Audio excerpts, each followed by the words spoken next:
Hey there, tech enthusiasts. Welcome back to another quick and easy tutorial.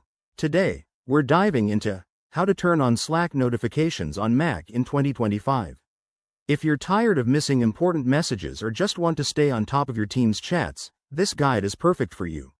Slack is an essential tool for communication, and enabling notifications ensures you never miss a beat. Let's get started. First things first, make sure you have the latest version of Slack installed on your Mac. You can check for updates by opening the App Store or directly from within the Slack app. Once you're up to date, launch the Slack application. You'll see your workspace dashboard pop up.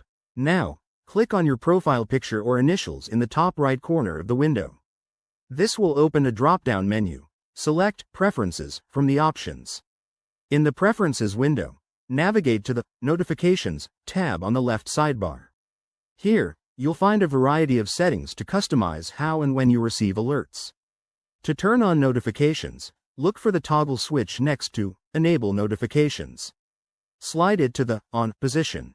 You can also fine-tune other options, like choosing to receive sounds, badges, or banners for different types of messages. For instance, you might want to enable notifications for direct messages but mute channels during focused work hours. Don't forget to check your Mac's system settings for any overrides.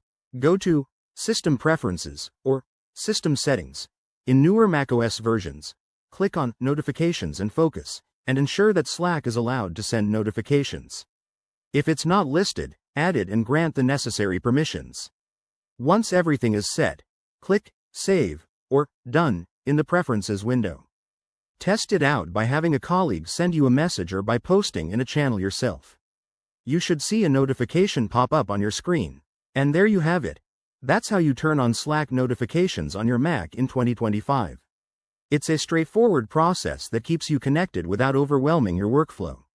If you found this helpful, give this video a thumbs up, subscribe for more tech tips, and drop a comment below if you have any questions. Thanks for watching, and see you in the next one.